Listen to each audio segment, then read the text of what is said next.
अस्सलाम वालेकुम।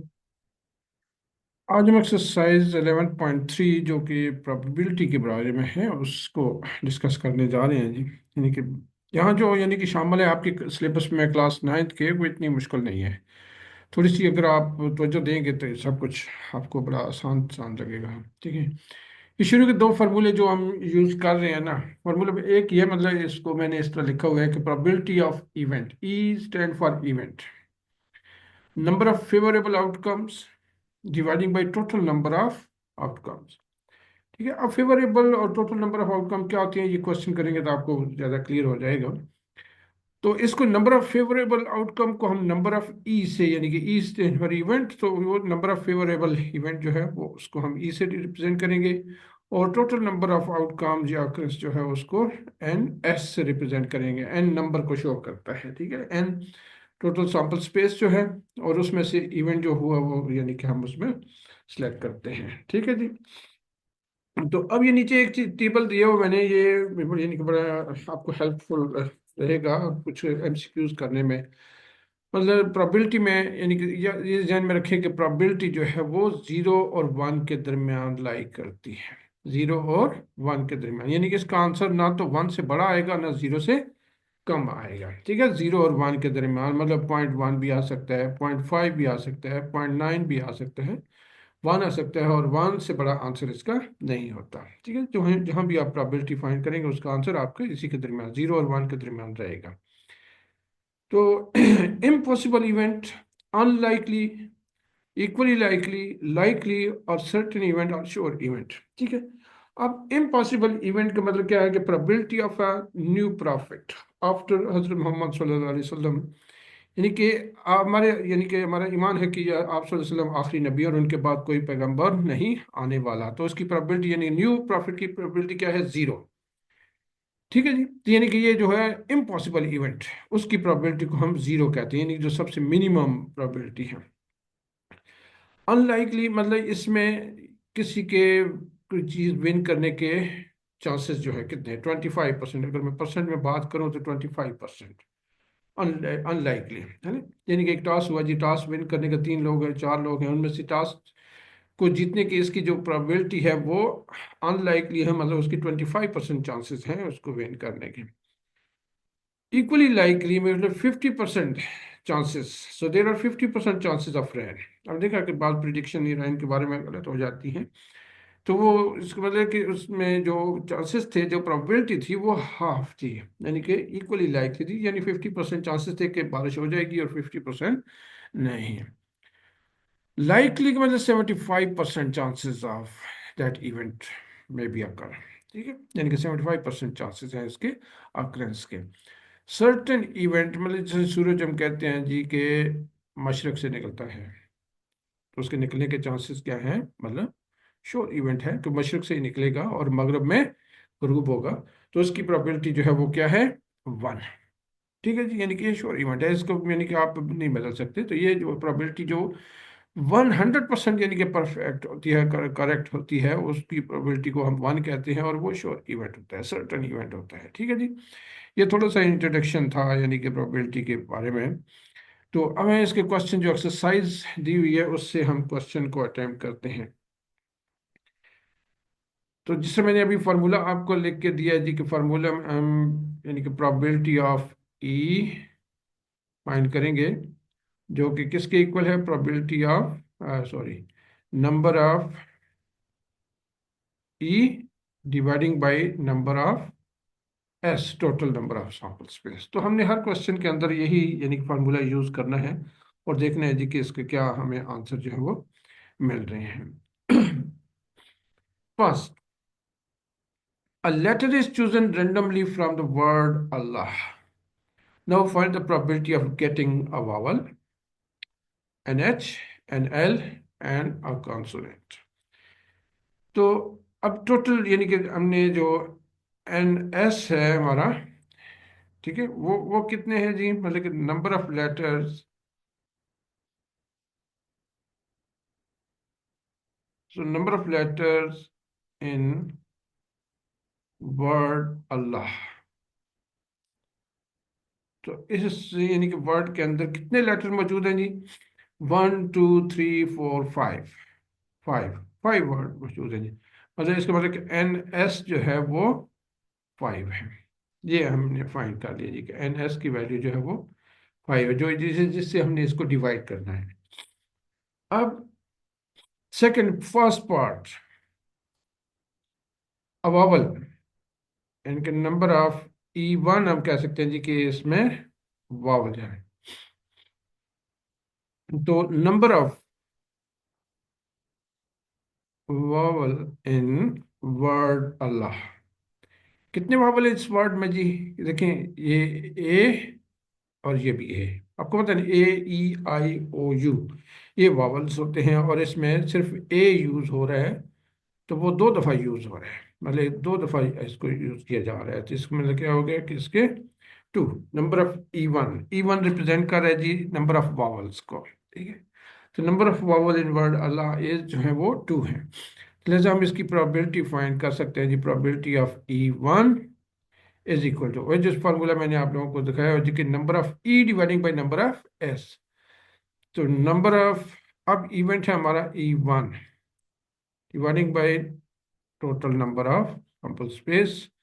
तो E1 हुआ जी 2 और ये हो गया 5। तो प्रोबेबिलिटी ऑफ E1 जो है वो 2/5 आ गई है, ठीक है। अब इसी तरह सेकंड पार्ट की तरफ आए जी, कि जो कि कह रहे हैं जी कि NH E2, so number of H in word Allah, कितने एच है जी? There is a single H, एक ही एच है इसके अंदर, मतलब 1 है। तो लिहाजा इसकी प्रोबेबिलिटी क्या हुई जी?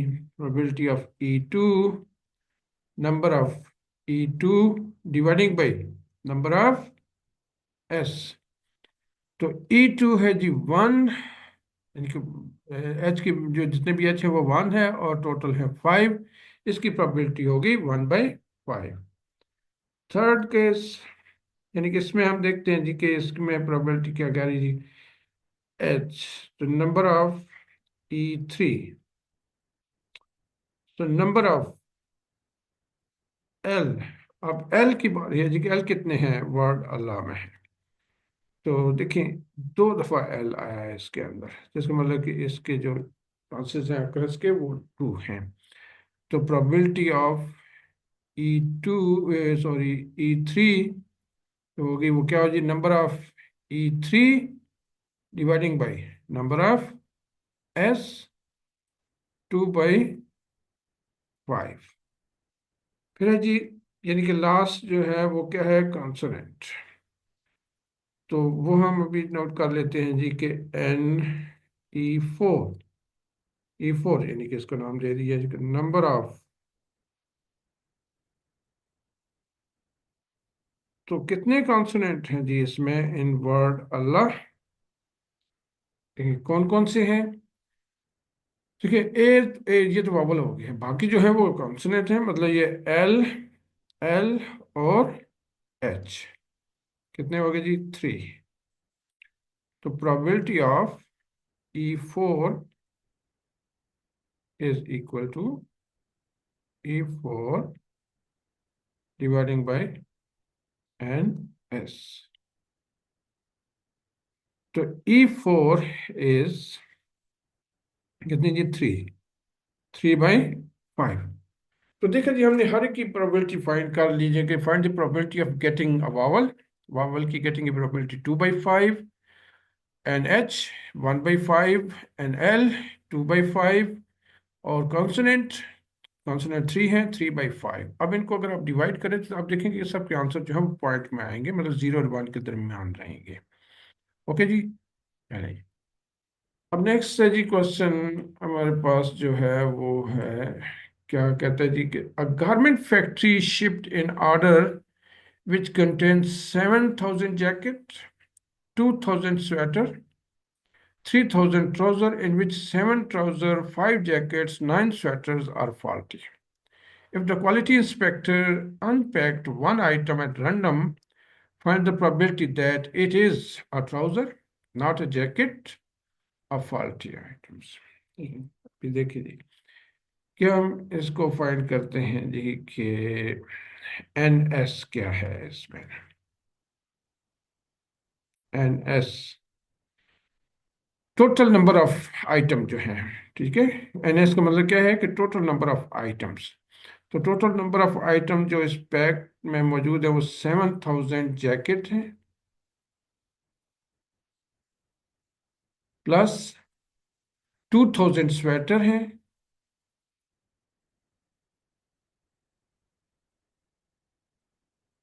2000 स्वेटर्स, प्लस 3000 ट्राउजर।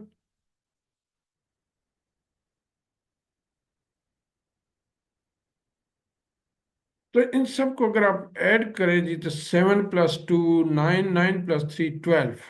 तो टोटल 12,000 आइटम है जी इसके अंदर। 12,000 आइटम्स, ठीक हो गई। तो ये तो एस हो गया, एन एस हो गया। यानी कि प्रोबेबिलिटी का जो फार्मूला है, probability of E is equal to N E dividing by N S. तो एन एस की वैल्यू तो हमने फाइंड कर ली। अब यानी कि यहाँ हमारे पास ये पहला क्वेश्चन जो इसने किया है हमारे साथ कि फाइंड द प्रोबेबिलिटी, अगर वो इंस्पेक्टर अनपैक करता है तो find the probability that it is a trouser. तो इसको हम नाम दे देते हैं जी N, NE1।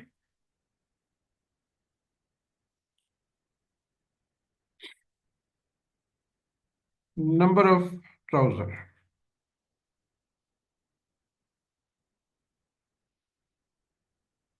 Number of trouser जी, NE मतलब कि ट्राउजर हो तो वो कितने हैं जी। ट्राउजर तो 700, सॉरी कितने हैं, थ्री, 3000, 3000 है जी।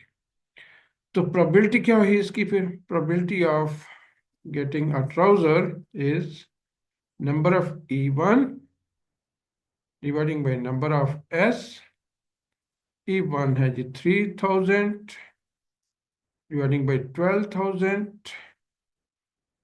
30 कैंसिल, 1 और ये इसको 4 से कैंसिल करेगा, मतलब ये 1/4। 1/4 मतलब ये इसकी जो है वो प्रोबेबिलिटी आ गई जी कि इसकी ट्राउजर की जो प्रोबेबिलिटी है वो 1/4 है। क्लियर। अब दूसरा यानी कि इसमें है कि जैकेट की प्रोबेबिलिटी बताएं जी कि वो कितनी है। NE2 number of, not a jacket, not a jacket, jacket नहीं है जी। मतलब जैकेट जब नहीं है तो इसका मतलब कि वो क्या है, वो या तो स्वेटर होगा या ट्राउजर होगा। ठीक है, मतलब या तो स्वेटर होगा या फिर ट्राउजर होगा। तो वो उसमें क्या हो जाएगी, 2000 स्वेटर होंगी और 3000 ट्राउजर हो सकते हैं। मतलब ये हो सकते हैं अगर जैकेट नहीं है तो, नॉट अ जैकेट। तो ये कितने होंगे जी, 5000, 5000। NE2 5000 हो गया। तो प्रोबेबिलिटी ऑफ E2 मीन कि not a jacket, NE2 dividing by NS। NE2 है जी 5000 डिवाइडिंग बाई 12,000। अगेन 5 30 30 से कट गया जी, 5/12, 5/12 हो गया। तो आप इसको एक और तरह से भी कर सकते हैं, आप ई की प्रॉपर यानी कि प्रोबेबिलिटी ऑफ जैकेट फाइंड कर लें और उसमें को 1 में से माइनस कर दें, तो तब भी आपके पास ये प्रोबेबिलिटी आ जाएगी इसकी। तो अब जी थर्ड पार्ट ये है जी faulty items. E3 number of faulty items. अब फॉल्टी आइटम्स कितने हैं इसके अंदर जी, जब उसने पैक किया तो 7 ट्राउजर, 5 जैकेट और 9 स्वेटर। ठीक है जी। तो 7 + 5 12, 12 + 9 21। सो 21 आइटम जो है इसमें से वो फॉल्टी है जी, 21 आइटम जो है वो फॉल्टी है। तो आप इसकी प्रोबेबिलिटी फाइंड कर लें जी। फॉल्टी आइटम की probability of E4 E3 is equal to number of E3 dividing by number of S।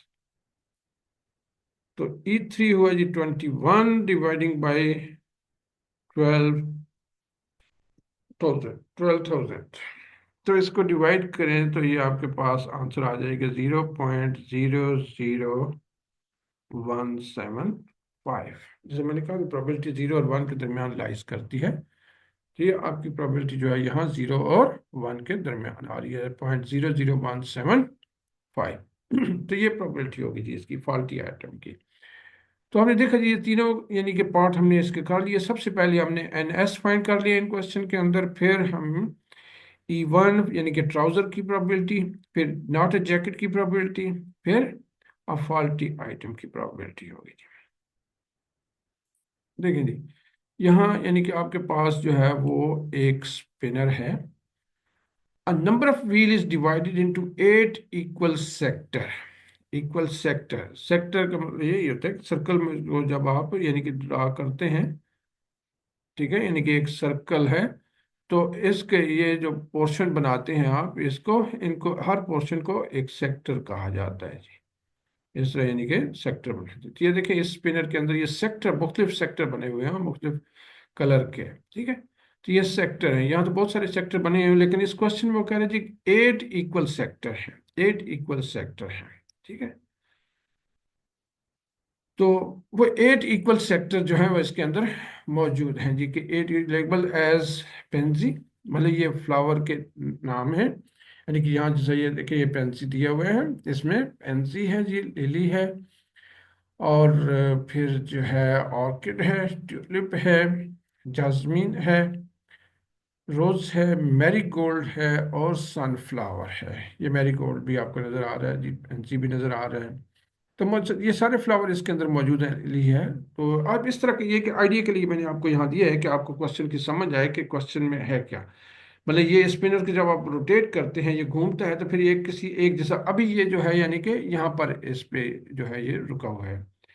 तो कह रहे जी कि स्पिन द व्हील वंस, उसने एक दफा व्हील को घुमा दिया, ठीक है। Find the probability that the spinner stop at rose. तो रोज के ऊपर स्टॉप करेगा तो उसकी प्रोबेबिलिटी क्या है, रोज के ऊपर स्टॉप करने की प्रोबेबिलिटी जो है वो इसकी कितनी है। तो सबसे पहले तो हम इसमें NS फाइंड करेंगे ना, नंबर ऑफ एस। यानी कि उस इसके लिए तो आपके पास पता है कि यानी कि 8 कलर है आपके पास जो है वो पेंजी है, लिली है, और है, ट्यूलिप है और जस्मीन है जी। इन सबको हम ऐड करेंगे। जस्मिन है और रोज है, मैरीगोल्ड है, ठीक है। लिखने की जरूरत नहीं है लेकिन मैं आप लोगों को समझाने के लिए जो है वो लिख रहा हूँ कि ये सनफ्लावर है। तो ये कितने हैं जी, यानी कि 1 2 3 4 5 6 7 8, 7 8, मतलब NS जो है वो आपका हो गया 8, 8 फ्लावर से कलर जो है स्पिनर में दिए हुए 8 सेक्टर हैं, वो NS is equal to 8।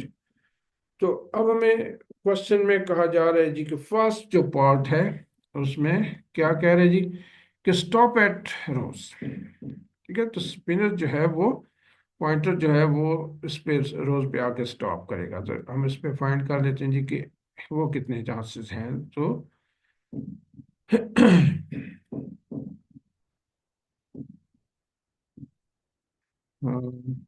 Pointer लिख लेते हैं। पॉइंटर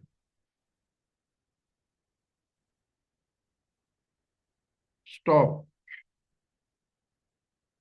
एट रोज, क्योंकि एक सिंगल कलर है, ठीक है, तो उस पे यानी कि 1 ही होगा। लिहाजा प्रोबेबिलिटी जो इसकी हुई, प्रोबेबिलिटी ऑफ E1 वो क्या होगी जी, NE1 dividing by number of S। तो E1 हुआ जी 1, एक है, और total number of sample space 8 है। तो मतलब इसकी जो प्रोबेबिलिटी है स्टॉप होने की रोज के ऊपर, तो वो 1 है। मतलब 8 सेक्टर में से ज़रा एक यानी कि उसके जो पोर्शन है, तो उसकी प्रोबेबिलिटी 1 ही मानना चाहिए। 1/5, 1 बाई, सॉरी 1/8, मैंने क्या लिख दिया, 1/8। अब दूसरी दूसरी प्रोबेबिलिटी फाइंड करें जी कि ये जो दूसरी चीज है वो क्या है। Stop at a 4 letters flowers name, NE2। So pointer stop at 4 letters, जो है ना आप देखें किसमें 4 लेटर्स फ्लावर। 4 लेटर फ्लावर में मतलब ये एक है लिली, फिर है जी रोज,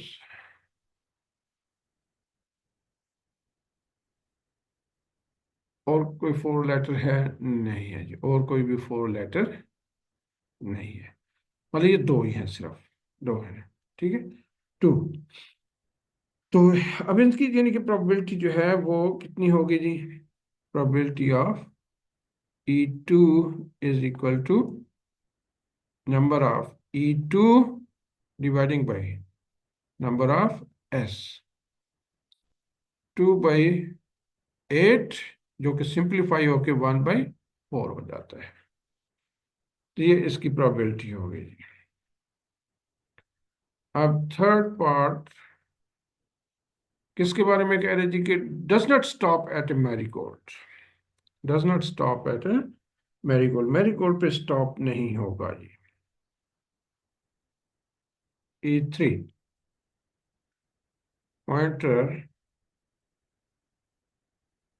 नॉट स्टॉप एट मैरीगोल्ड। अरे मैरीगोल्ड तो एक ही है, बाकी जो है वो कितने हैं 7, यानी कि +1 करें मैरीगोल्ड के साथ तो ये अंत्य, ये तो सिर्फ एक है, तो मतलब ये हो गया 7। बाकियों के पास चांसेस हैं, मतलब ये अगर मैरीगोल्ड पे स्टॉप नहीं होता तो बाकी उसके पास 7 ऑप्शन मौजूद हैं कि वो इनमें से किसी के भी पेंजी ले लिया और किसी पे भी जाके स्टॉप हो सकता है, तो उसके पास 7 चांसेस मौजूद हैं जी। तो probability of E3 is equal to NE3 dividing by NS 7/8, 7/8। ये इसकी मैरीगोल्ड पे रुकने ना रुकने की प्रोबेबिलिटी है। आगे आगे जी फोर्थ, फोर्थ में देखें जी कि ये फोर्थ में क्या कह रहे हैं। फोर्थ में कह रहे जी कि stop at 3 letters flower name, N4। So pointer stop at 3 letters, 3 letters flower name.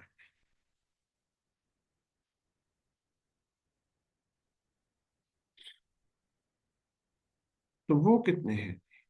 हम्म, यानी 3 लेटर्स कितने हैं इसमें देखें कि इसमें 5 लेटर हैं, 4 हैं, ये जो है ना 6 हैं, 5 हैं, 4 हैं, तो मतलब कोई भी नहीं है, ऐसा कोई भी नहीं है जिसमें यानी कि 3 लेटर्स हों। 3 लेटर्स इन में इसके अंदर की बात करें, यहाँ जो दिए हुए हैं, हम बाकियों के नहीं, यानी कि इसमें तो पूरे सारे दिए हुए हैं ना, अपने यहाँ जो दिए हुए हैं इनकी बात करनी है कि इनमें से 3 लेटर्स कोई है नहीं है जी।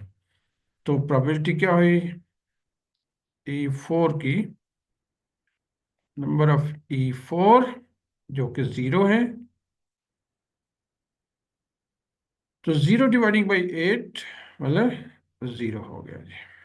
ठीक है, और अब आ गया जी 5, stop at a flower name, stop at a flower name, N5। So pointer stop at flower name. तो अब आप देखें कि ये सारे के सारे जो हैं वो क्या हैं, फ्लावर नेम है। ये जितने भी दिए हुए पेंसिल लिली ऑर्किड ट्यूलिप, ये सारे के सारे फ्लावर नेम है, मतलब ये 8 है। तो मतलब ये 100% श्योरिटी है कि ये किसी फ्लावर नेम पे ही रुकेगा। ठीक है, जिस सेक्टर को भी ये टच करेगा वो वहाँ क्या होगा, कोई ना कोई फ्लावर नेम होगा। तो ये सर्टन इवेंट है। वो जो पहले मैंने आपको बताया था कि इसकी प्रोबेबिलिटी के चांसेस कितने हैं, 100%। 100% चांसेस हैं जी कि ये किसी फ्लावर नेम पे रुकेगा, क्योंकि ये भी 8 है, डिवाइड भी 8 है 1। तो 1 जब प्रोबेबिलिटी हो तो इसका मतलब this is a certain event, sure event. Clear जी। मतलब ये इसके 5 पार्ट थे, 1 से लेके A5 तक। तो वो मैंने कर दिया। तो आपने देखा कि सबसे पहले हम NS फाइंड करते हैं और फिर हम नंबर ऑफ इवेंट फाइंड करते हैं इसमें। अब ये जी डेकागोनल डाई लेबल्ड, यानी कि ये इसमें हमारे पास S दिए हुए हैं। तो इसमें भी हम नंबर ऑफ S फाइंड कर लेते हैं। देखें इसमें 4 4 4 4 5 5 6 7 8 8। मतलब इस तरह 10 साइडेड डाइस है कोई जो है। ठीक है, 10 साइडेड डाई है। जिसको रोल करेंगे तो कहते हैं ये जो है वैल्यूज आ रही हैं उसके ऊपर जो है ना, 4 4 4 5 5 6 7 8 8। So diagonal die labeled this is rolled once।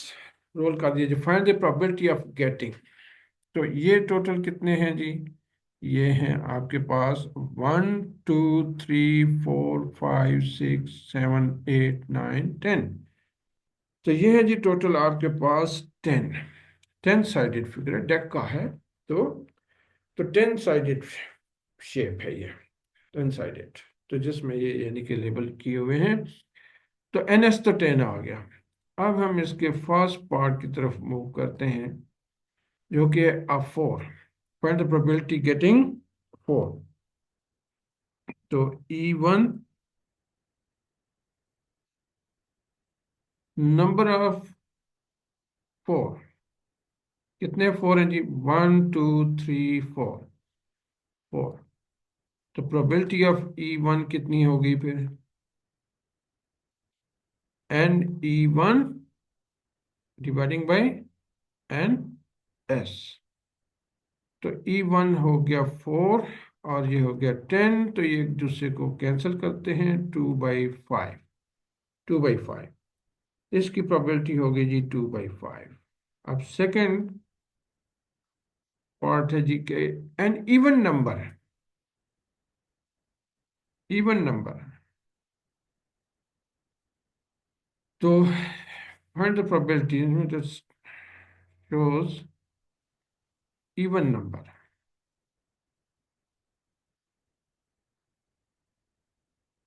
अब इवन नंबर इसमें कौन कौन से हैं जी, देखिए ये 4, मतलब ये 4 है, 1 2 3 4 5 6 7। तो इसके अंदर 7 इवन नंबर हैं जी, 7। ठीक है, ये देखो 4 4 4 4 6 8 8, दीज आर इवन नंबर। तो प्रोबेबिलिटी इसकी क्या होगी जी, probability of E2 dividing by NS, मतलब ये 7/10, 7/10। अब तीसरी चीज जी, तीसरी चीज होगी जी थर्ड, NE3। E3 के बारे में कह रहे जी, अ मल्टीपल ऑफ 4। तो शोज मल्टीपल ऑफ 4। तो 4 के मल्टीपल देखें जी कौन कौन से हैं, मतलब 4 के टेबल में जो आते हैं इसमें से, इन्हीं में से हमने देखना है। तो ये 4 4 4 4, 1 2 3 4 4 2 8। तो ये 8 भी इसके मल्टीपल में आते हैं। तो 1 2 3 4 5 6। तो ये नंबर है जी जो कि इसके मल्टीपल में शामिल हैं। ये है 6। कौन कौन से, मैं एक दफा फिर देखें, 4, ये 1 2 3 4, और फिर ये दो 8, 6 और 5 और 6। तो 6, 6 हो गई। तो इसकी प्रोबेबिलिटी कितनी हुई फिर, probability of E3 is equal to E3 dividing by NS 6/10, जो कि कैंसिल हो जाते हैं 2 से 3/5। अब इसको 3/5 लिख सकते हैं। तो फोर्थ पार्ट क्या कहते हैं जी कि not a 7, E4 show not a 7, not a 7। अब अगर 7 शो नहीं करेगा तो बाकी क्या शो करेगा? देखिए बाकी इसके पास जो है ना वैल्यू 1 2 3 4 5 6 7 8 9, यानी कि 7 को छोड़ के बाकी जो है वो इसके पास जो है वो 9 वैल्यू मौजूद है। 9 यानी कि 7 को छोड़ के, तो वो है जी 9, नॉट अ 7। तो प्रोबेबिलिटी ऑफ E4 जो होगी वो क्या होगी जी NE4 dividing by NS 9 dividing by 10, 9 dividing by 10। तो आप इसको यानी कि प्रोबेबिलिटी ऑफ 7 निकाल के, प्रोबेबिलिटी ऑफ 7 मतलब वो 1/10 हो जाएगी। तो उसको प्रोबेबिलिटी ऑफ जो है वो नॉट 7 से 1 माइनस करके तो आप उस तरह भी फाइंड कर सकते हैं इसको जी।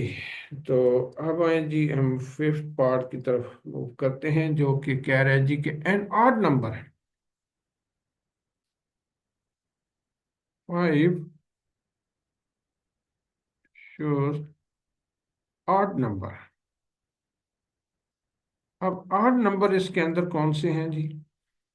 ऑड नंबर देखें 5, मतलब ये 5, 5 और 7, तीन ऑड नंबर हैं इसमें।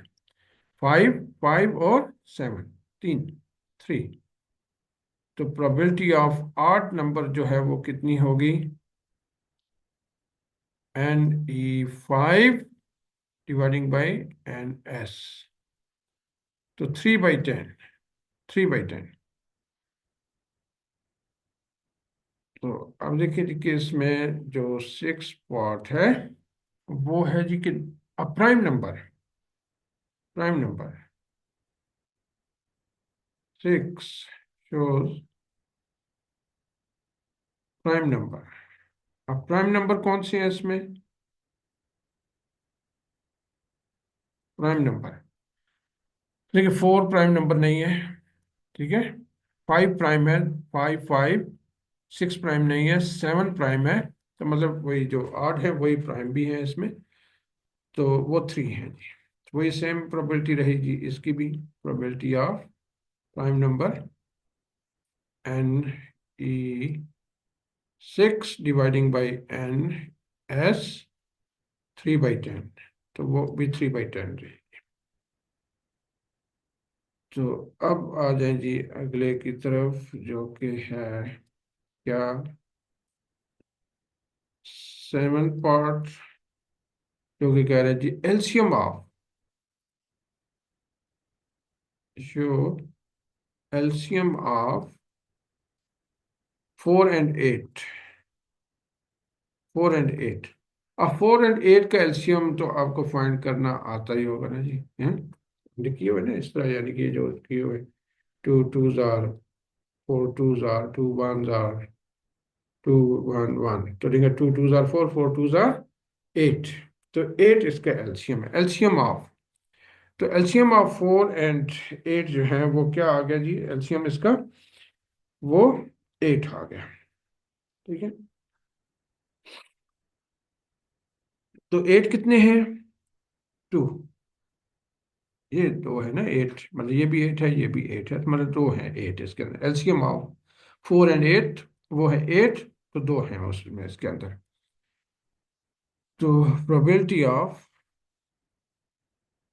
E7, इसको लिखेंगे यहाँ, हम इसको NE7 लिख लेते हैं। तो E7 is equal to number of E7 dividing by number of S, तो 2/10 विच इज 1/5, 1/5 हो गई। ठीक है जी। अब आगे आए जी दूसरी तरफ के इसके जो दो पार्ट रह गए हैं उनको हम कर लेते हैं। अब क्या रहेगा जी कि HCF,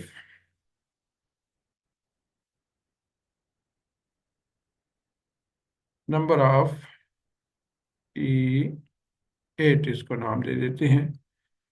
HCF of, HCF of 4 and 8। अब 4 and 8 का जो HCF है, मतलब जो इसके अंदर कॉमन फैक्टर है वो है 4। तो 4 इसके अंदर देखें कितने हैं जी, यानी कि ये 4 हैं इसके अंदर, 4 4s हैं जी, 1 2 3 4। तो मतलब इसका जो प्रोबेबिलिटी है वो, ये जो नंबर है ये 4 है जी। तो 4 हम इसको कह सकते हैं कि दीज आर 4। तो प्रोबेबिलिटी ऑफ E8 जो हुई वो क्या हुई, number of E8 dividing by NS, मतलब 4 dividing by 10, 2/5, 2/5।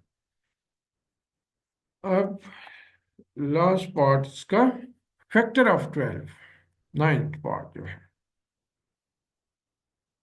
Factor of 12, NE9 factor of 12। अब 12 के फैक्टर अगर आप बनाएं तो वो क्या फैक्टर बनते हैं 12 के जी, 1 12 आर 2, 6 आर 12 होते हैं, 3 4 आर 12। तो ये इसके फैक्टर है, फैक्टर ऑफ 12। 1 है, 2 है, 3 है, 4 है, 6 है और 12 है। तो अब इसके अंदर देखें कि आपके पास जो फैक्टर मौजूद हैं यहाँ वो कौन सी हैं जी, 4 मौजूद है, 1 2 3 तो है ही नहीं, 6 इसके अंदर मौजूद है, ठीक है 6। तो बाकी 5 12 के टेबल में नहीं आता है, 7 12 के टेबल, 8 भी 12 के टेबल में नहीं आता है, ठीक है। तो 6 आता है और 4 आता है, 4 3s आर 12 और 6 2s आर 12।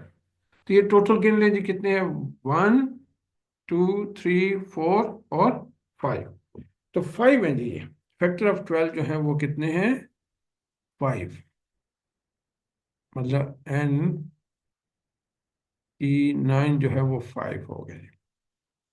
तो अब हम इसकी प्रोबेबिलिटी फाइंड कर लेते हैं। Probability of E9 is number of factor of 12 जो है वो डिवाइडिंग बाय NS, जी होगी जी 5 डिवाइडिंग बाय 10, कैंसिल करेंगे एक दूसरे को, 1/2, 1/2।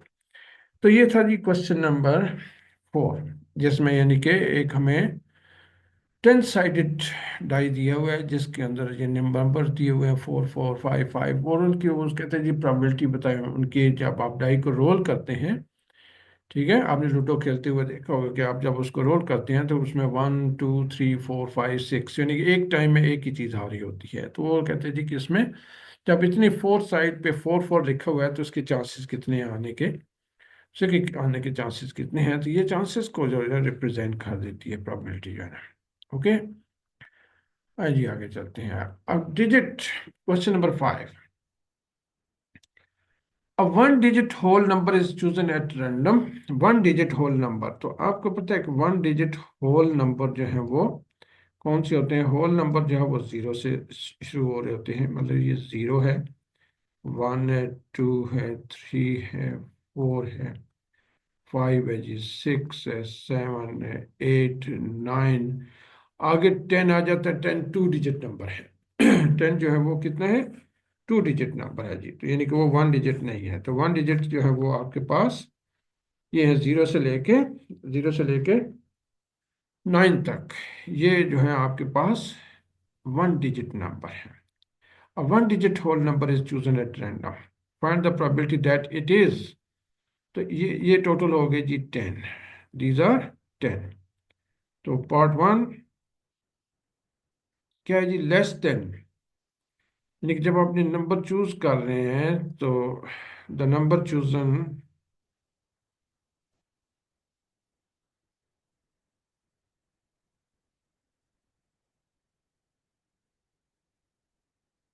Is less than less than 5। अब लेस देन 5 कौन से नंबर हैं जी? ये आपके पास नंबर है लेस देन 5, ये। ठीक है, यानी कि 0 1 2 3 4, ये नंबर है लेस देन 5। तो ये कितने हो गए जी? 1 2 3 4 5, तो ये 5 है। These are 5। तो इसको सॉरी मैंने नाम नहीं दिया, ये इसको हम नाम दे देते हैं जी E1। तो प्रोबेबिलिटी ऑफ E1 जो है वो हो गई number of E1 dividing by number of S 5 dividing by 10 which is 1/2। 1/2, ये इसकी प्रोबेबिलिटी आ गई जी 1/2। ठीक है, फर्स्ट की यानी कि E1 की जो है। अब दूसरा है जी कि कह रहे जी कि सेकंड पार्ट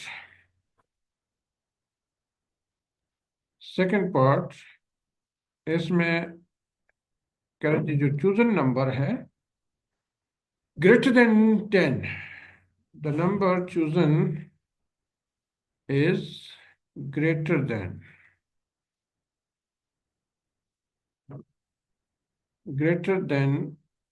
10। क्या इनमें कोई ऐसा नंबर है जो 10 से बड़ा है? ठीक है, 9 तक है ना मैक्सिमम, ये 9 तक है, तो मतलब ऐसा कोई नंबर नहीं है जो 10 से बड़ा हो। तो ये इसकी जो प्रोबेबिलिटी होगी E2 की, वो क्या हुई जी? NE2 dividing by NS 0/10 equal to 0। इसकी प्रोबेबिलिटी जो है वो 0 है।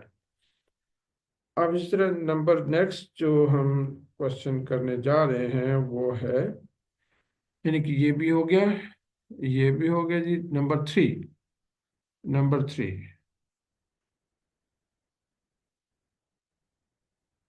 इसको नाम दे देते हैं जी E3। The number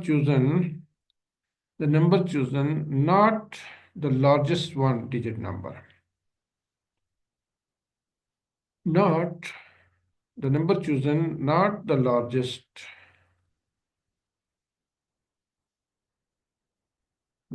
one digit number। यानी कि जो नंबर आप चूज कर रहे हैं वो, यानी कि लार्जेस्ट वन डिजिट नंबर नहीं होना चाहिए। तो वो लार्जेस्ट वन डिजिट नंबर तो 9 है, मतलब 9 नहीं होना चाहिए। The number chosen not the largest one digit number, तो वो लार्जेस्ट नंबर नहीं होना चाहिए वन डिजिट। तो one digit largest number is 9, वो नहीं होना चाहिए। अब उसको छोड़ के बाकी जो नंबर हैं वो कितने हैं? वो तो 9 है। लिहाजा प्रोबेबिलिटी ऑफ E3 जो होगी वो क्या हुई जी? NE3 dividing by NS 9 dividing by 10। 9 dividing by 10, ये इसकी प्रोबेबिलिटी हो गई है। तो अब पार्ट 4, यानी कि ये भी हो गया जी। अब part 4, additive identity of whole number NE4। The number chosen additive identity additive identity. अब एडिटिव आइडेंटिटी हम किसको कहते हैं? मतलब वो नंबर जिसको आप किसी भी नंबर में ऐड करें तो कोई फर्क ना पड़े। सर 9 में अगर आप इस नंबरों में से कोई देखें, कोई नंबर ऐड करें तो कोई फर्क नहीं, 9 का 9 ही रहे, 8 का 8 रहे, 7 का 7 रहे, तो वो नंबर 0 है। 0 के इनमें से किसी के साथ भी ऐड करें, 0+1 1, 2+0 2, 3+0 3, 4+0 4, तो वो एक ही नंबर है जी, वो है 0। ठीक है, तो मतलब एक नंबर है। Additive identity of whole number जो है, additive identity of whole number वो 0 है, और उसको हम नंबर उसका काउंट करेंगे तो वो 1 है। ठीक है, मतलब है वो 0 जो है ना, एक्चुअली वो 0 है। तो number of E4, sorry, probability of E4 is equal to number of E4 dividing by number of S। तो ये हो गया जी 1/10, 1/10। ठीक है, यानी कि चूंकि वो सिर्फ एक ही नंबर है जो कि जीरो है, वो एडिटिव आइडेंटिटी है। तो वो हम जिसमें यानी कि जब इसको फाइंड करेंगे प्रोबेबिलिटी, तो वो सिर्फ एक ही आ जाएगी, 1/10 आ सकती है, 1/10। तो अब हम प्रोबेबिलिटी हम फाइंड करते हैं जी। नेक्स्ट नंबर जो है ये हो गया जी HCF of 3 and 5, and 5, the chosen number is HCF of 3 and 5। 3 और 5 का जो है वो चूजन नंबर हो, तो 3 और 5 के जो HCF अगर आप निकालें, ठीक है, तो जो इनके दरमियान कॉमन फैक्टर आता है वो सिर्फ और सिर्फ 1 है। क्या है? 1। मतलब इनके दरमियान जो कॉमन फैक्टर है वो 1 है, तो इनका HCF जो है वो 1 है, यानी हाईएस्ट कॉमन फैक्टर जो इनके दरमियान है वो 1 है। तो वो मतलब सिर्फ एक नंबर है। यहाँ तो हम नंबर उसको काउंट कर रहे हैं कितने नंबर है, वो सिर्फ एक ही है। तो प्रोबेबिलिटी ऑफ E5 जो हुई वो क्या हुई फिर? Number of E5 dividing by number of S। तो नंबर ऑफ E5 है जी 1 डिवाइडिंग बाई 10, ये भी 1/10 हो गई। ठीक है, दिस इज ऑल्सो 1/10। अब नेक्स्ट जो क्वेश्चन है वो है जी, यानी कि multiplicative identity of a real number, multiplicative identity. And 6 multiplicative identity. The chosen number is multiplicative identity.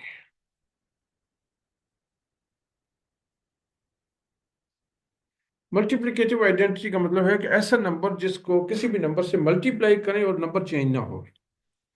तो वो इनमें से कौन सा नंबर है? मतलब 2 1s are 2, 3 1s are 3, 4 1s are 5, 5 1s are 5, 6 1s are 6, 7 1s are 7, 8 1s are, तो 1, यानी कि ये एक ऐसा नंबर है जो कि किसी भी नंबर से मल्टीप्लाई करें तो वो नंबर चेंज नहीं होता। मतलब ये सिर्फ और सिर्फ एक ही नंबर है, ये सिर्फ और सिर्फ एक ही नंबर है जी, जिसको मल्टीप्लाई करने से नंबर चेंज नहीं होता, तो वो हो गया 1।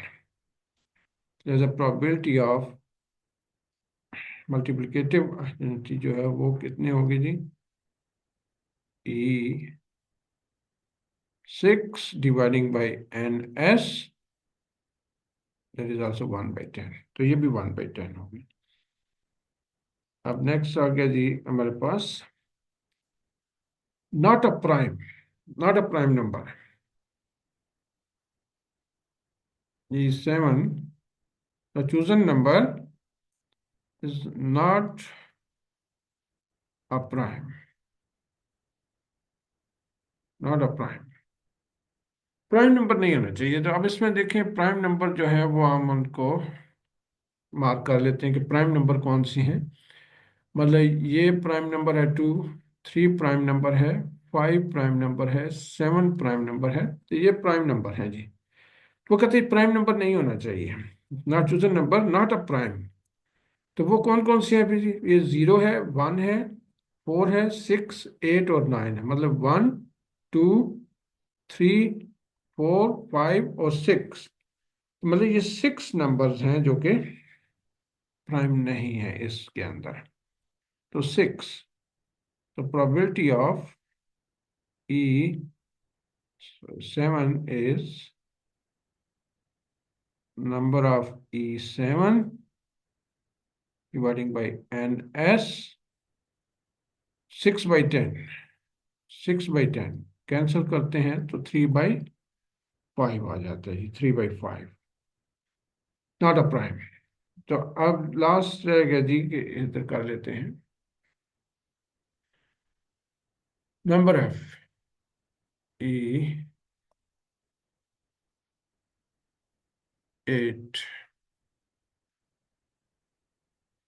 factor of 9, chosen number is factor of 9, 9 का फैक्टर है। अब 9 के फैक्टर अगर आप निकालना चाहें तो क्या होते हैं, 1 9 जार, 3 3 जार 9 होती हैं, इसके अलावा और कोई नहीं होता। तो इनमें से देखिए कौन कौन से नंबर इसके अंदर मौजूद हैं। ठीक है, यानी कि जो 9 के फैक्टर हो सकते हैं वो कौन कौन से हैं जी, 1 भी मौजूद है और 9 भी मौजूद है, 3 भी मौजूद है जी, इसके अंदर 3 भी मौजूद है। ठीक है, इनके 1 3 और 9 ये इसके फैक्टर्स हैं। ठीक है, 1 3 और 9। तो 1 3 और 9 ये तीन नंबर इसके मौजूद हैं, मतलब नंबर ऑफ ई 8 जो हुआ जी वो क्या हुआ, 3। तीन नंबर हैं इसके अंदर जो कि फैक्टर है 9 के, इस सेट के अंदर। ठीक है, तो प्रोबेबिलिटी ऑफ ई 8 जो हुई वो क्या है, number of E 8 dividing by number of sample space. So favourable outcome है जी 3 dividing by total number of sample space है जी 10। टोटल 10 नंबर है तो 10, तो ये 3/10। फैक्टर ऑफ जो है, फैक्टर ऑफ 9 उनकी प्रोबेबिलिटी जो है वो 3/10 है। क्लियर है जी। तो ये हमने प्रोबेबिलिटीज फाइंड कर ली, मतलब ये तरीकाकार है प्रोबेबिलिटीज को फाइंड करने का। यानी कि आपको एन एस फाइंड करना है और फिर एन ई फाइंड करना है जी, कि एन ई क्या है, जो भी उसने इवेंट दिया हुआ है आप उस इवेंट के मुताबिक उसकी जो है वो नंबर उसके अंदर तलाश करें कि वो कितने हैं। ठीक है, अच्छा रिलेटिव फ्रीक्वेंसी आई है जी, क्या कॉइन इज टॉस 10 टाइम्स, मतलब कॉइन आपने टॉस होते देखा होगा अक्सर, आप अगर मैच क्रिकेट मैच वगैरह देखते हैं तो उसमें कॉइन टॉस करते हैं, दूसरी गेम्स में भी करते हैं। तो हेड या टेल यानी कि उनमें से कोई एक वैल्यू आती है। ठीक है, तो 10 टाइम कॉइन एक टॉस किया गया, जिसके कहते हैं जी complete the given table and answer the given question below.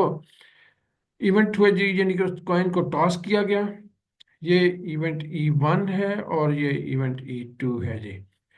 तो 6 टाइम जो है वो हेड आया, यानी कि 10 टाइम जब टॉस किया गया तो 6 टाइम हेड आया, और 4 टाइम जो है वो उसमें क्या आया जी, टेल आ गई। ठीक है, 4 टाइम टेल आई। तो कहते हैं जी रिलेटिव फ्रीक्वेंसी फाइंड करें इनकी। तो रिलेटिव फ्रीक्वेंसी के लिए तो पहले हम इसमें ये फाइंड कर लेते हैं ना कि जी एन, ये नंबर ऑफ फ्रीक्वेंसी जो है वो कितनी है। फार्मूला में शो कर देता हूँ आप लोगों को कि ये फार्मूला रिलेटिव फ्रीक्वेंसी का, frequency of an event occurring dividing by total number of trial in an event। तो यहाँ हम दो चीजें, ये frequency of an event occurring, तो वो जो फ्रीक्वेंसी है जो इवेंट अकर होने की है वो कितनी है जी, फ्रीक्वेंसी ऑफ एन इवेंट। अब इवेंट क्या है इसके अंदर, हेड, हेड के अकर होने की फ्रीक्वेंसी क्या है, जो पहली जो है वो हेड के बारे में है, वो है जी 6। ठीक है, और फिर frequency of an event tail जो है, टेल की जो फ्रीक्वेंसी अकरिंग की है वो है 4। और तीसरी चीज जो है जी total, total number of, total number of trial, total number of trial जो है वो कितने हैं जी, total number of trial in this experiment, मतलब इन दोनों को ऐड करें तो वो हो जाते हैं 10। 10 है जी, टोटल नंबर ऑफ ट्रायल जो है वो इसमें कितने हुए, 10। तो रिलेटिव फ्रीक्वेंसी हम फाइंड करने जा रहे हैं जी, दोनों की, हेड की भी और इसकी भी। अब हेड की जब हम रिलेटिव फ्रीक्वेंसी फाइंड करेंगे, हेड की, तो यही फार्मूला यूज करते हुए frequency of an event occurring, मतलब फ्रीक्वेंसी ऑफ हेड अकरिंग कितनी है, 6, और डिवाइडिंग बाय 10। तो ये इसको आप सिंप्लीफाई कर लें तो ये 3/5 हो जाती है। ठीक है, यानी कि इसकी जो फ्रीक्वेंसी है हेड की वो 3/5 होगी। और इसी तरह आप फ्रीक्वेंसी दूसरे की फाइंड कर सकते हैं, यानी कि दूसरा जो नंबर है इसमें टेल का है, यानी कि यहाँ आपके पास वो आ जाएगी। तो relative frequency of tail tail की फ्रीक्वेंसी जो है वो फ्रीक्वेंसी ऑफ टेल अकरिंग कितनी है 4, यानी कि 4 टाइम टेल अकर हुआ, तो 4 डिवाइडिंग बाई 10, इसको आप 2/5 कह सकते हैं। तो मतलब यहाँ हम इसको लिख सकते हैं जी, ये हो गया 3/5 और ये हो गया 2/5, 2/5। ठीक है, मतलब ये इसकी जो रिलेटिव फ्रीक्वेंसी आ गई जी 3/5 और 2/5, यानी कि टोटल हेड की फ्रीक्वेंसी क्या है, यानी कि वो 6 थी, टेल की 4 थी, टोटल नंबर ऑफ ट्रायल जो है वो इसमें 10 हुए, 10 टाइम टॉस किया गया, तो उससे हम डिवाइड करेंगे, एक दफ़ा हेड को और एक दफ़ा टेल को, हमारे पास रिलेटिव फ्रीक्वेंसी आ जाएगी। अब सेकंड यानी कि जो पार्ट है इसमें वो कह रहे हैं, क्या कह रहे हैं जी, कि what is expected frequency of getting head if it was task 520 times. तो 520 टाइम्स अगर आप इसको टास्क करें एक कॉइन को, तो उसमें एक्सपेक्टेड फ्रीक्वेंसी हेड के आने की कितनी है। अब एक्सपेक्टेड फ्रीक्वेंसी का फार्मूला मैं आपको शो कर देता हूँ कि ये एक्सपेक्टेड फ्रीक्वेंसी का फार्मूला है number of trial multiply by probability of event. अब अगर हम हेड की बात कर रहे हैं, क्योंकि यहाँ उसने पहले हेड की बात की है कि हेड की गेटिंग, तो इट वाज टॉस 520 टाइम्स, मतलब जो नंबर ऑफ ट्रायल हुए वो टोटल कितने हुए जी 520। ठीक है, और उसमें जो प्रोबेबिलिटी हुई इसकी, ठीक है, प्रोबेबिलिटी जो है प्रोबेबिलिटी ऑफ इवेंट वो हम ऑलरेडी डिफाइन कर चुके हैं हेड की, प्रोबेबिलिटी ऑफ हेड जो है वो कितनी है जी 3/5, 3/5।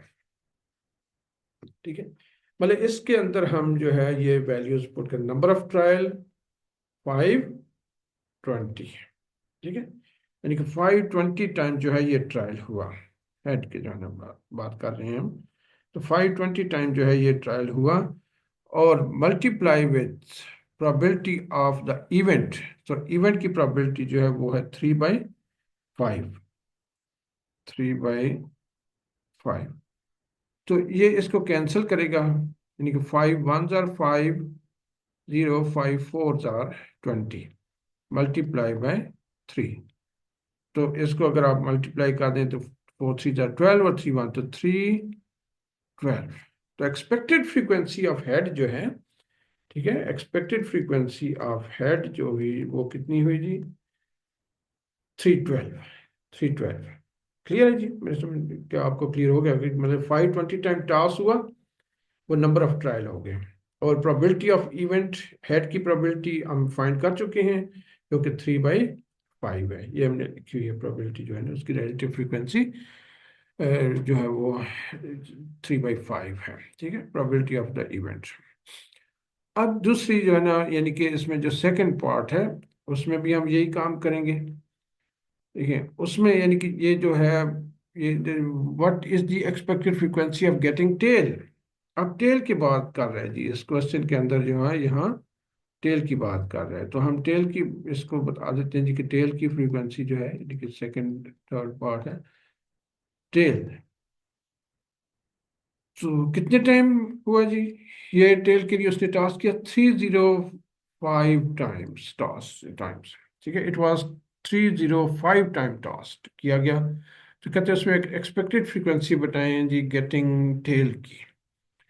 तो प्रोबेबिलिटी जो है इसकी टेल की हम ऑलरेडी फाइंड कर चुके हैं, जो कि है कितनी 2/5, ये हमने फाइंड की हुई है 2/5 इसकी जो है ना एक्सपेक्टेड प्रोबेबिलिटी जो है, नंबर या प्रोबेबिलिटी ऑफ टेल। तो यहाँ पुट करेंगे नंबर ऑफ ट्रायल है 305 मल्टीप्लाई विथ 2/5, तो ये इसको कैंसिल कर रहा है जी 5, इसको कितने 6 और 1 मल्टीप्लाई बाई 2, तो 2 6 टाइम 2 12। ठीक है जी 122, 122। तो अब इसी तरह यानी कि इसकी फ्रीक्वेंसी हमने फाइंड करनी है, कंप्लीट द टेबल। अब इसमें भी टोटल जो फ्रीक्वेंसी है वो हमने फाइंड कर लेंगे कि इसकी टोटल जो है यहाँ कितना सम आ रहा है, यानी कि इसका जो है 7 क्वेश्चन का तो मतलब वो है, इसमें 5 और 15 सारे ऐड करें तो ये 120 बन जाते हैं। कितने? 120। तो एक्सपेक्टेड फ्रीक्वेंसी है ये रिलेटिव फ्रीक्वेंसी। तो रिलेटिव फ्रीक्वेंसी यहाँ आप फाइंड करेंगे जब, तो वो क्या हो जाएगी जी? 15 डिवाइडिंग बाई 120। ठीक है, 15 डिवाइडिंग बाई 120 मतलब ये 1/8 हो जाएगी। 1/8 मैं यानी कि इधर ही कर रहा हूँ ताकि जो है ना आपका अब इसमें दूसरा जो है जी कि टू की है वो 25 बाई 120। 25 बाई 120 को आप डिवाइड करेंगे 5/24 आ जाएगा। 5/24। और जो थर्ड है वो हो गया जी 15। अगेन 15 डिवाइडिंग बाई 120, ये हो गया 1/8। ठीक है, और फिर 20 के लिए जो है ना आप फिर उस 20 को भी डिवाइड करेंगे। 20 को हम डिवाइड करेंगे जी 20 डिवाइडिंग बाई 120। ठीक है, तो 20 डिवाइडिंग बाई 120, ये 6 2 ज़ा 12, तो 1/6। फिर आ गया जी 30 डिवाइडिंग बाई 120, तो ये 1/4 हो जाएगा। ठीक है, 1/4। और फिर लास्ट 15 है, हम ऊपर भी 15 की फ्रीक्वेंसी फाइंड कर चुके हैं। ये इनकी रिलेटिव फ्रीक्वेंसी आ गई जी, यानी कि इनको हम इस तरह डिवाइड करेंगे तो हमारे पास रिलेटिव फ्रीक्वेंसी आ जाएगी, ये 1/8 आ गए। ठीक है, तो ये रिलेटिव फ्रीक्वेंसी का फार्मूला मैंने आप लोगों को पहले भी दिखाया हुआ है। फ्रीक्वेंसी ऑफ एन इवेंट, जो कि ये फ्रीक्वेंसी ऑफ इवेंट मतलब 15, टोटल नंबर ऑफ ट्रायल इन सब का सम 120, इन सब का सम कितना है? 120, उससे हमने डिवाइड कर दिया। अब एक्सपेक्टेड फ्रीक्वेंसी हम इनकी फाइंड करेंगे। जो है ये नंबर्स देखें, फर्स्ट पार्ट में जो है वो एक्सपेक्टेड फ्रीक्वेंसी कितनी है जी? नंबर ऑफ टाइम्स, कितने टाइम्स यानी हुआ? 6000 टाइम्स। और प्रोबेबिलिटी, किसकी प्रोबेबिलिटी? हाउ मेनी टाइम्स अकर? 6। तो यानी कि यहाँ हम इसकी 6 की बात कर रहे हैं जी, 6 की। तो एक्सपेक्टेड फ्रीक्वेंसी ऑफ 6। अब देखें इसमें जो प्रोबेबिलिटी इसकी आई है वो 1/8 है। कितनी? 1/8। तो इसको आप 1/8 से डिवाइड करें तो ये 750 हो जाते हैं। यानी कि 6000 को 8 से डिवाइड करें, 6000 डिवाइडिंग बाई 8, तो ये 750 आ जाते हैं। ठीक है, तो फिर दूसरी जो है जो फिर ये कह रहे हैं जी, ये occurrence 1 की, यानी कि एक्सपेक्टेड फ्रीक्वेंसी हमने 1 की फाइंड करनी है। If it was roll 300 times, 300 times roll किया गया जी, 1 जो है ये 300 टाइम्स रोल किया गया, तो एक्सपेक्टेड फ्रीक्वेंसी जो 1 की है वो हमने देखनी है कि अब इसकी प्रोबेबिलिटी 1 की क्या है जी? ये भी 1/8 है। तो 1/8, तो यहाँ भी आप इसको 1/8 से डिवाइड कर दें तो ये 375 हो जाता है। मतलब 3000 डिवाइडिंग बाई 8, तो 375। अब जो है एक्सपेक्टेड फ्रीक्वेंसी ऑफ 2, यानी कि नंबर 2 की जो है वो देखें। नंबर ऑफ ट्रायल कितने हुए जी? 400 ट्रायल हुए। और इसकी प्रोबेबिलिटी ऑफ इवेंट 2 की जो है वो हमने फाइंड की हुई है। प्रोबेबिलिटी ऑफ इवेंट 2 की है जी 5/24। 5/24, तो इसको मल्टीप्लाई कर दें तो ये 2000 हो जाए। 5 4 ज़ा 20 डिवाइडिंग बाई 24। तो इसको डिवाइड करें जी तो ये डेसिमल में आएगा, तो आप इसको 83 अप्रॉक्सीमेटली जो है वो कह सकते हैं। ठीक, तो इस तरह हम इसकी एक्सपेक्टेड फ्रीक्वेंसी जो है वो फाइंड। तो मुझे आपने फार्मूला लगाना है। यहाँ तो मैंने आपको सिंपली बता दिया कि 15 dividing by total, 25 dividing by total, 15 dividing by total, 20 dividing by total, ये आपकी रिलेटिव फ्रीक्वेंसी आती जाएगी। और इधर जितने वो टाइम्स दिया हुआ है नंबर ऑफ ट्रायल, वो मल्टीप्लाई बाई, इधर से आप देखें जो इस नंबर की भी जहाँ 6 की बात कर रहे हैं तो 6 की देखें प्रोबेबिलिटी क्या है? 1/8, तो वो हमने उससे मल्टीप्लाई कर दिया। So there are 6 girls section of class 9 in a public school, यानी एक पब्लिक स्कूल है जिसमें नंबर ऑफ गर्ल्स सेक्शन जो है वो 6 हैं। और उनके नाम जो है वो टील, ऑर्किड, माउ, हेजल्स, जाफरी और डिनोमिनेंट्स दिया हुआ है, ठीक है। मतलब ये 6 नाम दिए हुए उन सेक्शन को, जो लड़कियों के सेक्शंस हैं उनको ये नाम दिए गए हैं। तो girls is to be chosen randomly from all section for national science olympiad. First यानी कि पार्ट ए जो है उसमें कह रहे find the probability of selecting a girl from Hazel sections. तो E1 यानी कि girls, selection of girls from Hazel sections. Hazel section से गर्ल्स के सिलेक्ट होने के चांसेस जो है वो कितने हैं? मतलब उसमें आप ये देख लीजिए कि हेजल एक ही सेक्शन है, there is only one section, so probability of E1 फिर क्या हुआ, number of E1 dividing by number of S, 1/6, तो ये 1/6 हो गए। सेकेंड पार्ट B, E2 का probability of not selecting girl from Hazel's. तो नॉट फ्रॉम हेजल्स, तो वो जो है ना वो क्या हो जाएगा जी, नॉट फ्रॉम हेजल्स, तो 1 - प्रोबेबिलिटी ऑफ E1। ठीक है, आप इसको E1 डैश भी कह सकते हैं इसको, ठीक है, आप ऐसे भी कह सकते हैं इसको। तो 1 - 1/6, मतलब ये हो गया, 6 एलसीएम ले लें तो 6 - 1, 5/6, 5/6 हो गया जी। अब सी पार्ट में कह रहे हैं verify the answer both parts of A and B add up to unity. अगर आप इन दोनों को ऐड करें, इसको probability of E probability of E को plus probability of E1 dash को, तो कहते हैं दोनों को ऐड अप करें तो इनकी जो प्रोबेबिलिटी है वो क्या आनी चाहिए, 1। मतलब ये 1/6 इसकी प्रोबेबिलिटी जो है, और इसकी प्रोबेबिलिटी 5/6 है, दोनों को ऐड किया तो 6/6, दैट इज 1। ठीक है, यानी कि ये हो गया जी आपका, यानी कि प्रोबेबिलिटी का जो भी जितने भी चीज़ें हैं उनकी प्रोबेबिलिटी अगर आप फाइंड करें, उनको ऐड करें तो 1 आंसर आना चाहिए। If 6 girls are selected, find the expected frequency of selecting from the Orchid sections. तो 6 की 6 गर्ल्स जो है वो सिलेक्ट हो गई हैं जी। ठीक है, तो if 6 girls are selected, find expected frequency. तो एक्सपेक्टेड फ्रीक्वेंसी जो है वो आपको पता है, नंबर ऑफ ट्रायल्स कितने हैं जी, और मल्टीप्लाई बाय एक्सपेक्टेड फ्रीक्वेंसी, तो वो आपके पास होगी जी 6, और इसकी फ्रीक्वेंसी है 1/6, यानी कि ऑर्किड सेक्शन की फ्रीक्वेंसी जो है वो 1/6 है। एक ही सेक्शन है ना, उसमें से एक लड़की सिलेक्ट हो सकती है 1/6।